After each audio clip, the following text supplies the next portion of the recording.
Olá a todos, meu nome é Cauê Alberto, sejam todos muito bem-vindos a mais um Revisando com Questões das Provas de Revalidação Médica, nosso conteúdo semanal, onde a gente revisa a partir das provas de revalidação do INEP, da UFMT e da USP. Na JJ Mentoria, a gente classifica o tema de acordo com a sua relevância nas provas. Então, a gente tem lá muito alta, alta, média e baixa. Tá? Esse tema de hoje eu vou classificá-lo inicialmente como médio e alto. Por quê? Porque nesses últimos 2 anos é um tema que não vem aparecendo muito, tá legal? Nas provas de revalidação. Mas é um tema que, de acordo com a sua importância epidemiológica, ele pode vir a aparecer e no futuro a gente pode voltar a classificá-lo aí entre alta e até muito alta prevalência nas provas, tá legal? Sem dúvida nenhuma é um tema bastante importante. Hoje a gente vai falar, portanto, do tema doenças exantemáticas infantil. Vamos lá. Hoje a gente vai falar basicamente de 7 doenças, tá? Essas 7 doenças são sarampo, rubéola, eritema infeccioso, exantema súbito, varicela, escarlatina e doença de Kawasaki. A doença de Kawasaki, ela normalmente quando a gente estuda, ela fica mais no bloco de reumatologia, mas é uma doença que os examinadores eles gostam de colocar para a gente poder fazer o diagnóstico diferencial com as doenças exantemáticas, tá legal? E também aparece lesões na pele, né? Manifestações na pele nessa doença, tá? Então a gente pode colocar tudo no mesmo bloco. Vamos lá, então a gente vai começar com uma questão do INEP. Essa questão é uma questão relativamente tranquila, era uma questão que a gente tinha que fazer o diagnóstico diferencial. Vocês vão ver que basicamente é isso. Ele vai colocar um caso clínico e a gente vai ter que fazer o diagnóstico diferencial entre as doenças exantemáticas. Em alguns momentos eles vão pedir a etiologia também e talvez o tratamento, mas na maioria dos casos não, né? Na maioria dos casos é realmente identificar qual a doença e a etiologia em alguns momentos, ok? Vamos lá, a gente tem um lactente com 9 meses de idade, que vem à consulta na unidade básica de saúde com febre há 6 dias, acompanhada de tosse, secreção seromucosa nasal, hiperemia e secreção conjuntival intensa. Procurou a OBS no início dos sintomas, sendo diagnosticado com quadro gripal. A mãe retorna para a reavaliação, pois a febre não cessou e os sintomas pioraram com o surgimento de manchas avermelhadas no rosto, que progrediram para o tronco a 1 dia. Vamos lá, isso aqui é importante. Então, começou no rosto e progrediu para o tronco. Então, é uma doença crânio-caudal que a gente fala. Ao exame físico, bom estado geral, ativo, afebril, frequência cardíaca 120, frequência respiratória 40. Lembrando que é um lactente de 9 meses de idade. Ausculta pulmonar e cardíaca sem alterações. Boa perfusão periférica, otoscopia normal, horoscopia com mucosa hiperemiada e pequenas manchas brancas com halo eritematoso próximo aos pré-molares. Isso aqui é um sinal, pessoal. A gente tem que lembrar dele. Na pele, tem um exantema maculopapular em tronco e face. Aí aqui ele pergunta, o diagnóstico desse lactente é... Vamos lá, então aqui a gente tem que fazer o diagnóstico diferencial, né? A gente consegue identificar aqui que esse paciente ele tem esse exantema maculopapular, então a gente já tem que lembrar das doenças exantemáticas. Aqui pra gente, nas alternativas, ele coloca rubéola, sarampo, exantema súbito e eritema infeccioso. Vamos lá, vamos falar então um pouquinho sobre o sarampo. O sarampo é uma doença bastante importante, uma doença que é de notificação compulsória. O sarampo, nós temos a vacina hoje, mas infelizmente alguns pais acabam optando por não fazer essa vacina e essa doença voltou a aparecer no Brasil, tá legal? Então, o que a gente precisa saber? A gente precisa saber da etiologia. É uma doença viral causada pelo morbilivírus, tá? Pensando nos sinais e sintomas, o mais comum no sarampo é uma febre alta, acima de 38,5 graus, o exantema é do tipo maculopapular generalizado. Sintomas respiratórios estão presentes na maioria dos casos, tá? Então o paciente ele tem uma coriza, ele tem uma tosse, a conjuntivite também é algo que normalmente aparece nos pacientes que têm sarampo. E outra coisa que a gente considera aí como patognomônico são as manchas de Koplik. Sinceramente, não é tão fácil identificar as manchas de Koplik naquele momento, né? Às vezes o paciente não vai procurar a unidade básica, ou mesmo o hospital, no momento que ele está com a mancha de Koplik, tá? Então, não é tão fácil de ver de acordo com a fase da doença. Mas, se por acaso você for fazer uma horoscopia, identificar ou mesmo na prova, né? Pensando na prova, quando aparece lá as manchas de Koplik, isso a gente acaba considerando como patognomônico para sarampo, tá legal? O que são as manchas de Koplik? Então elas são pequenas manchas brancas com halo eritematoso, tá? Então próximos aos pré-molares. Então identificou o sinal de Koplik ou as manchas de Koplik, então fechou, é sarampo, tá legal? Em relação ao sarampo, normalmente o diagnóstico ele é clínico, né? Mas é possível também fazer o diagnóstico através dos exames laboratoriais. Através da serologia, do teste de ELISA, é possível aí fazer o diagnóstico para sarampo. Tá? Pensando no tratamento, o tratamento ele não é específico, né? A gente faz basicamente um tratamento de suporte para esse paciente, e a vacina, que no caso seria como uma forma de prevenção, né? É bastante efetiva. Se a vacina for feita, o paciente não vai ter sarampo, tá legal? E lembrando que é uma doença de notificação compulsória, então isso em algum momento, em alguma questão pode aparecer também. Quais dessas doenças exantemáticas são de de notificação compulsória, tá? Sarampo é uma delas, tá legal? Vamos lá. Então, voltando nessa questão, aqui ficou relativamente fácil, né? Porque ele colocou aqui pra gente que tem essas pequenas manchas brancas com halo eritematoso próximo aos pré-molares. Fechou. Isso é o sinal de Koplik, então a gente acertaria essa questão sem nenhuma dificuldade. Tá? Uma questão aí que eu julgo como fácil. E a rubéola? Vamos falar um pouquinho da rubéola junto com o sarampo, porque a rubéola ela é relativamente parecida com o sarampo, né? A rubéola também é causada por um vírus, o rubivírus, que é da família do Togaviridae. Ela apresenta um curso benigno, né? Outra coisa que é importante, a gente normalmente fala que a rubéola ela é o sarampinho, né? Por quê? Porque ela apresenta praticamente os mesmos sinais e sintomas do sarampo, só que de forma mais branda, tá? Então o paciente pode ter uma coriza, pode ter febre, pode ter uma conjuntivite, mas tudo de uma forma mais branda quando comparada com o sarampo, tá legal? Pensando na febre, é uma febre relativamente baixa, aquela parte aí de 37,8 até 38, 38,2, normalmente não passando de 38,5, tá? Pensando na conjuntivite, uma conjuntivite mais leve. Pensando na linfadenopatia, que isso é um pouco mais característico da rubéola, que pode aí aparecer uma linfadenopatia retroauricular, occipital e cervical posterior, tá legal?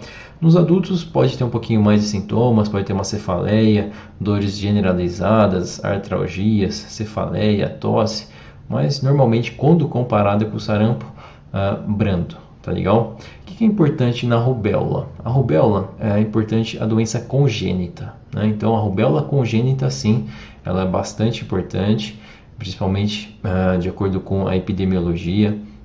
A gente tem que controlar essa doença, que é uma doença que a gente pode controlar através da vacina, a vacina é eficaz, então não tem porquê nenhuma criança nascer com rubéola congênita, tá legal? Então, pensando na tríade aí das malformações congênitas, da rubéola congênita, normalmente o paciente, o recém-nascido, ele tem aí cardiopatias associadas, catarata e surdez, tá legal? Depois a gente vai ver no futuro falando mais sobre as infecções congênitas, mas é legal vocês já saberem disso, tá? Então, pensando na rubéola, é possível também fazer o diagnóstico a partir dos exames laboratoriais, através do teste de ELISA. Em relação ao tratamento, é um tratamento de suporte, não tem nada específico, e em relação à vacina, ela é eficaz, tá? E lembrando que a rubéola também é uma doença de notificação compulsória, tá? Então isso é importante vocês saberem disso, tá ok? Vamos lá, vamos para então a nossa terceira doença. A terceira doença é o exantema súbito. O exantema súbito, normalmente é tranquilo também de identificá-lo nas questões. Lembrando da etiologia, isso tentem não esquecer, tá legal? Isso tem que saber, pessoal, as etiologias das doenças exantemáticas, principalmente do exantema súbito, do eritema infeccioso, da escarlatina, que eles acabam juntando isso daí, acabam criando aí algumas dificuldades para a gente. Então não pode esquecer.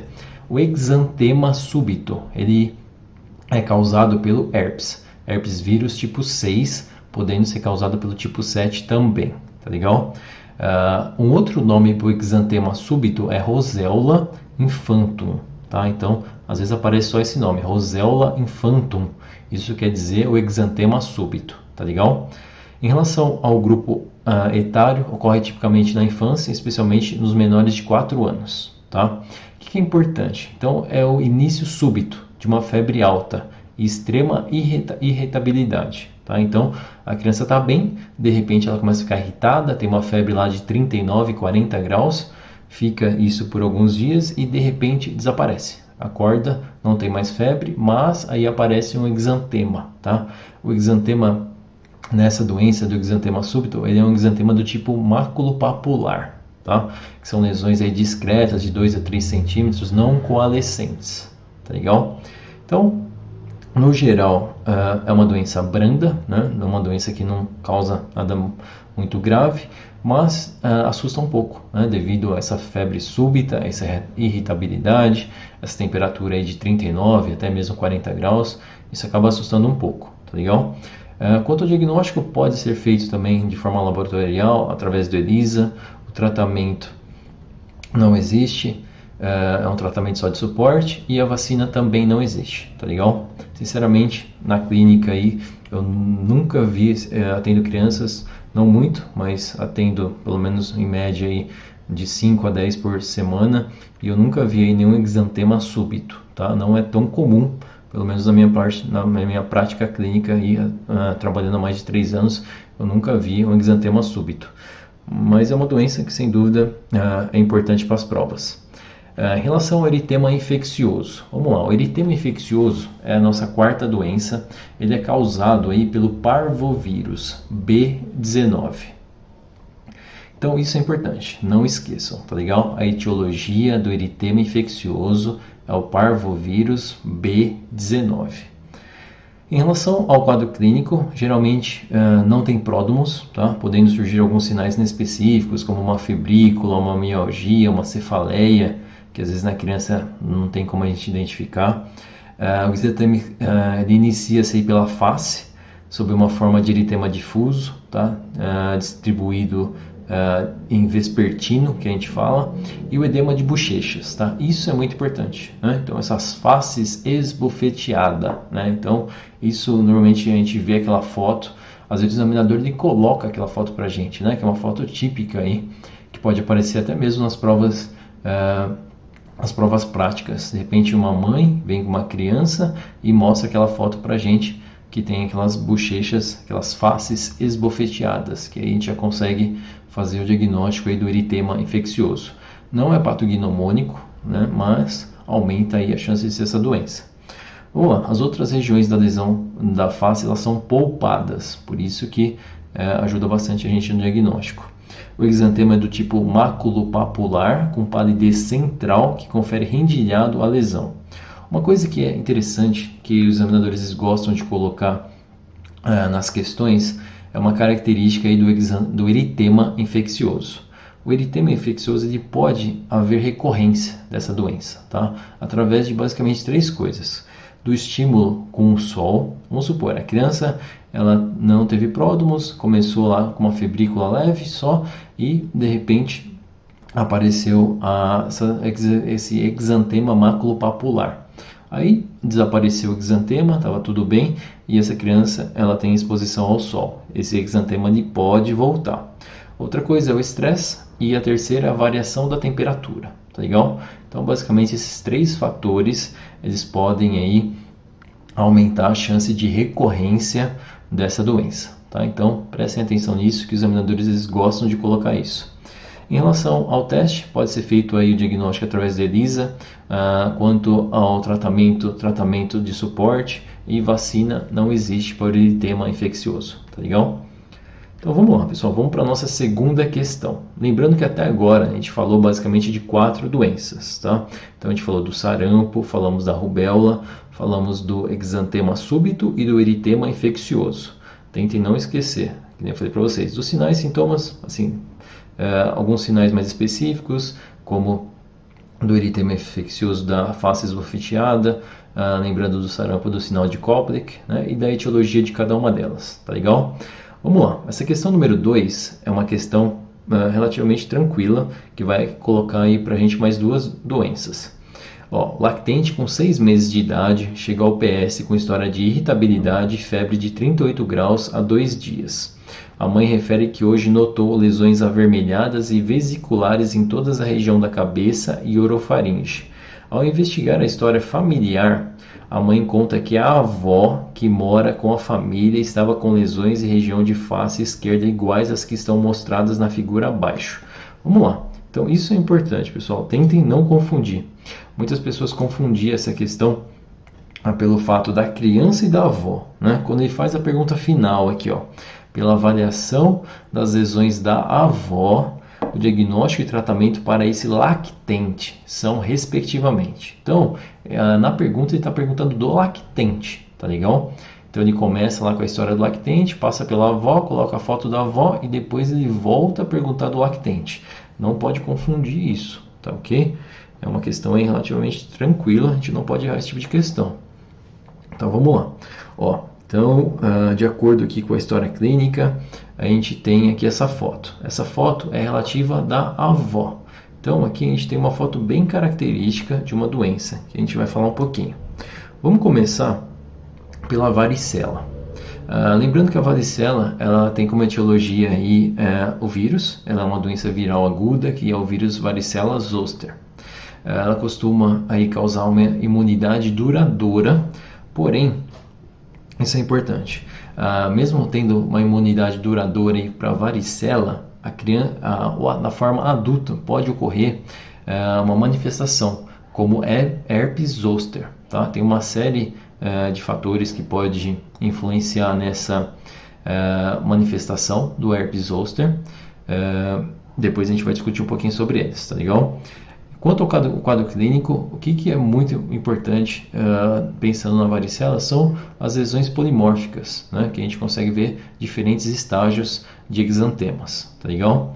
Então a gente tem um quadro aí febril, essa febre ela pode ser alta, pode ser aí de 38, 39, até mesmo chegar a 40 graus, uma cefaleia, uma astenia, uma irritabilidade, né? Esse rache que é o crânio caudal, então ele começa normalmente lá no crânio e vai descendo, ok? Pruriginoso, né? Isso também é bastante importante, isso nos ajuda no diagnóstico diferencial. Manchas avermelhadas que evoluem para vesículas, pústulas e crostas, tá? Então são as lesões aí polimórficas, tá legal? Em relação ao diagnóstico, normalmente o diagnóstico é clínico, né? A partir do momento que o médico vê as lesões e consegue identificar que está se tratando aí de varicela. Mas, se quiser fazer o teste laboratorial, é possível sim a partir do líquido das vesículas, tá? Pelo PCR. Em relação ao tratamento, na maioria dos casos, tratamento é de suporte, mas em alguns casos tem indicação de usar antirretroviral. Normalmente a gente usa aí o aciclovir, tá legal? E quanto à vacina, a vacina ela é presente no calendário vacinal, não fazem muitos anos, mas hoje, na verdade já há alguns anos, se não me engano, desde 2014.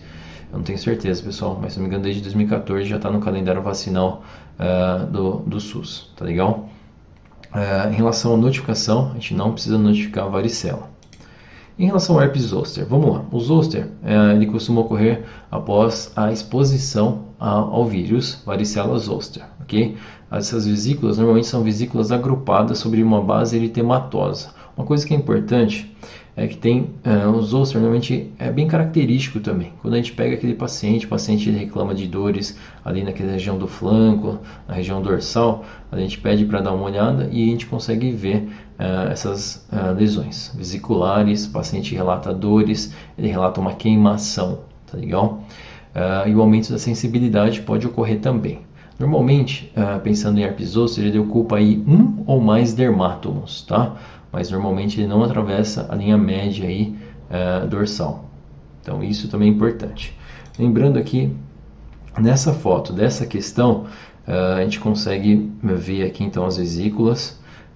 Basicamente aqui a gente tem só um dermátomo também, não dá para ver muito bem, né? A figura é bem pequena, mas isso é bem característico, né? Provavelmente vocês viram isso em algum momento na clínica, e então é uma questão que eu julgo como fácil. A gente só precisa saber interpretá-la bem, ok? É uma questão basicamente de interpretação. Você interpretou bem ela, você conseguiria acertar sem muitas dificuldades. Então ele pergunta, novamente, ó, diagnóstico e tratamento para esse lactente. Alternativa A, herpes zoster. Teve muita gente que confundiu, né? Olhou a figura e falou, opa, esse aqui é zoster. A avó está com zoster, vou colocar a alternativa A. Foi lá e colocou a alternativa A, herpes zoster. Errou, né? Não é herpes zoster. No caso, um lactente. A avó sim, né? A avó ela teve aí o contato com o vírus varicela zoster em algum momento e manifestou a doença, a herpes zoster, ok? Alternativa B, herpes simplex, não. Coxsackie. Coxsackie tem o A, o B, né? Normalmente são enterovírus que também pode causar doenças exantemáticas. A D, varicela, acompanhamento ambulatorial e prescrição de sintomáticos. É isso, perfeito, né? Essa é a indicação para esse lactente. A E falava exantema súbito, prescrição de sintomáticos e observação de sinais de piora. Errado, né? Tá bem tranquila essa questão, é uma questão que eu coloquei aqui para vocês se atentarem, tá legal? Na hora da prova a gente está nervoso, é um momento de estresse, às vezes a gente olha essa figura e fala, nossa, tenho certeza que é zoster, e vai lá e coloca herpes zoster, tá? Então, atente-se, não necessariamente o que está na figura é a resposta. Vamos lá, então vamos para a nossa terceira questão. A nossa terceira questão, a gente tem uma menina de 4 anos de idade. Ela é trazida à unidade básica de saúde, pois apresentou há 10 dias manchas eritemapapulares coalescentes em face e palidez perioral, associadas a episódios de febre de 37,9. O quadro evolui nos 5 dias seguintes com manchas eritemapapulares em braços, tronco e nádegas, que esvaneceram com aparência reticulada. 8 dias depois, após a exposição solar, as manchas retornaram na face e no tronco. O estado geral é bom, sem outras alterações no exame físico. E aqui, mais uma vez, ele pede para a gente fazer o diagnóstico diferencial, ok? Então, a gente vai falar um pouquinho mais sobre essas doenças. Aqui eu vou acrescentar para vocês que apareceu a escarlatina, tá? Da escarlatina a gente não falou ainda. Então, a escarlatina ela tem aí como característica um exantema eritematoso puntiforme. Diferentemente das outras doenças que a gente falou até agora, que são causadas por vírus, a escarlatina ela é causada por bactéria, tá? Então, dessas doenças que a gente falou até agora, a única que é causada por bactéria é a escarlatina. A bactéria é o Streptococcus pyogenes do grupo A. Então, tentem lembrar disso, isso é importante, tá? Escarlatina é causada por bactéria. Quanto ao quadro clínico, um período de incubação que dura entre 2 a 5 dias. Normalmente o paciente ele apresenta uma faringoamidalite membranosa, pode ter um mal-estar, pode ter febre, esse exantema eritematoso pontiforme. Em relação a alguns sinais que a gente julga aí como patognomônico, pelo menos para a prova, que é o sinal de Filatov, que é a palidez peribucal, linhas marcadas nas dobras de flexão, que é o sinal de Pastia, tá? Então, a escarlatina tem bastante sinais. O examinador ele gosta de colocar essa doença porque ele coloca esses sinais para saber se realmente a gente sabe esses sinais, ok? A língua, normalmente a língua é em framboesa. Ele pode ter também dedos em luvas, né, que é a descamação intensa em mãos e pés. Dificilmente isso ocorre, mas pode ocorrer complicações. Às vezes ele pode colocar aí uma doença exantemática com alguns desses sinais e também colocar, por exemplo, um paciente com uma glomerulonefrite aguda ou uma síndrome reumática aguda, tá? Então, pode ser causado aí pelo Streptococcus pyogenes, ok?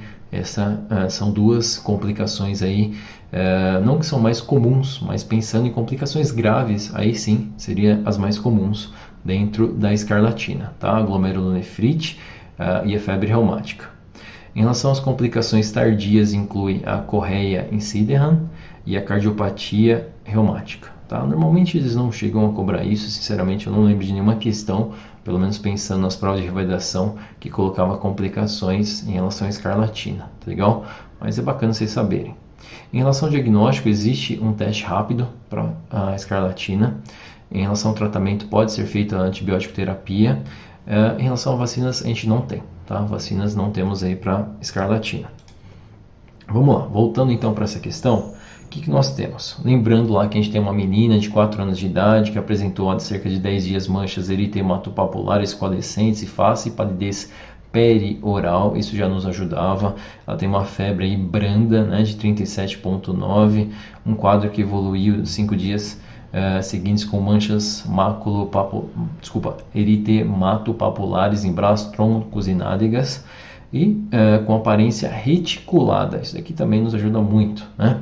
E eu falei para vocês, eu falei dessa doença que 8 dias após a exposição solar, as manchas retornaram na face e no tronco, tá?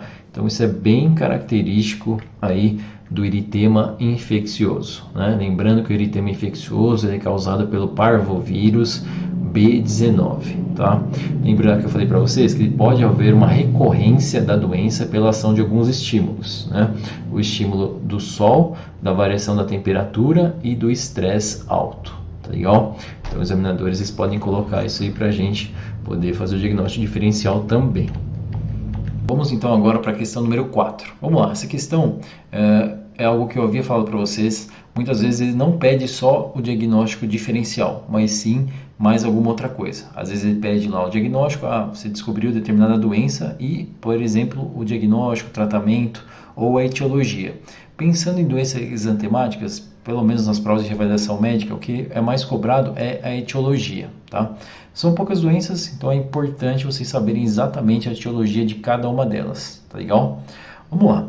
Então essa questão é o seguinte: uma menina com 8 meses de idade, ela apresenta um quadro de febre elevada há 2 dias. Ao exame clínico, apenas a temperatura de 39,2 graus Celsius, realiza a triagem para infecção urinária negativa. Então ela abriu aí um quadro com 39,2 e foi feito o exame urinário para ver se tinha uma infecção urinária, deu negativo. Após 3 dias de febre elevada, houve normalização do quadro febril com o aparecimento de exantema maculopapular. Isso é muito característico de uma doença, né? Então, abriu com um quadro de febre e só febre, uma febre alta, 39,2 graus, ficou lá por um período de 3, 4, 5 dias, de repente cessa essa febre e aí sim vem o exantema do tipo maculopapular. Não pruriginoso, rosa claro especialmente em tronco e pescoço. E aí ele pergunta: a principal hipótese diagnóstica nesse caso e o agente mais comum são, respectivamente. Vamos lá. Então, de acordo com a alternativa A, o que nós temos? Temos Roseola infantum. Tem que lembrar, pessoal, eu falei para vocês, Roseola infantum, ela é a mesma coisa que exantema súbito, tá legal? Lembrando que o exantema súbito, ele tem aí como agente etiológico o herpes vírus 6 e 7. Normalmente o que aparece mais nas provas é o herpes vírus número 6, tá legal?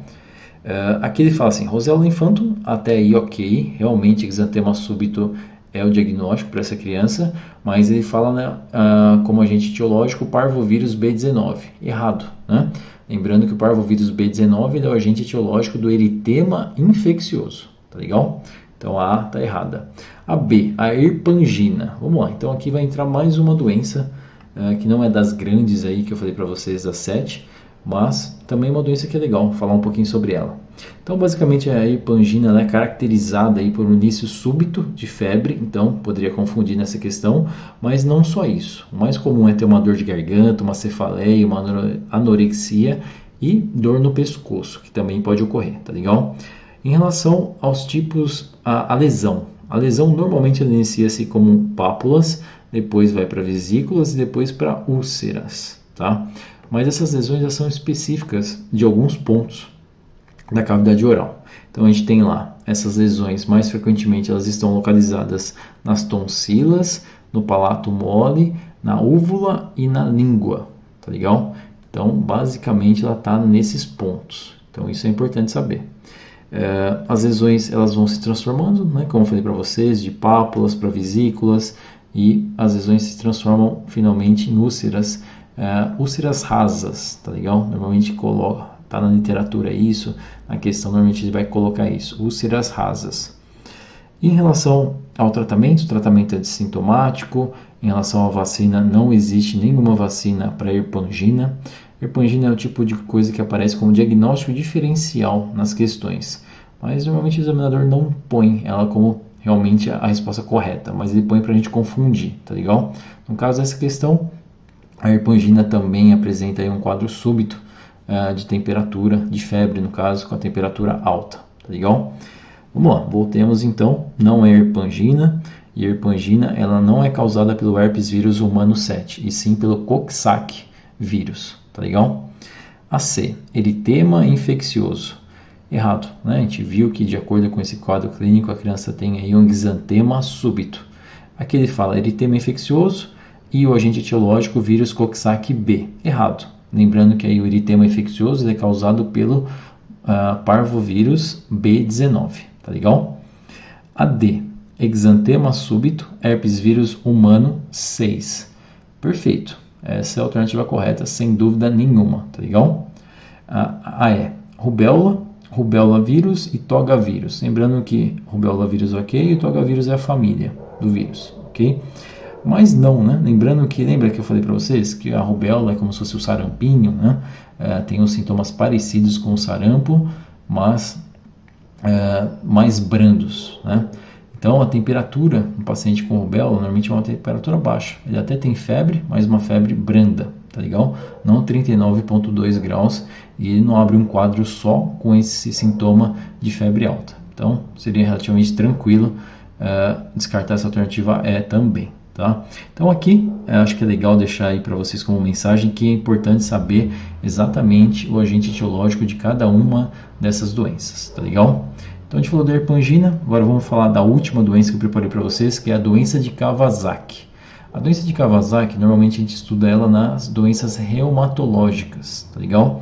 Mas é uma doença que faz o diagnóstico diferencial com algumas das doenças exantemáticas. Por quê? A doença de Kawasaki, dentre alguns sintomas, ela também apresenta-se na pele, né? Então tem aparecimento aí de lesões também na pele.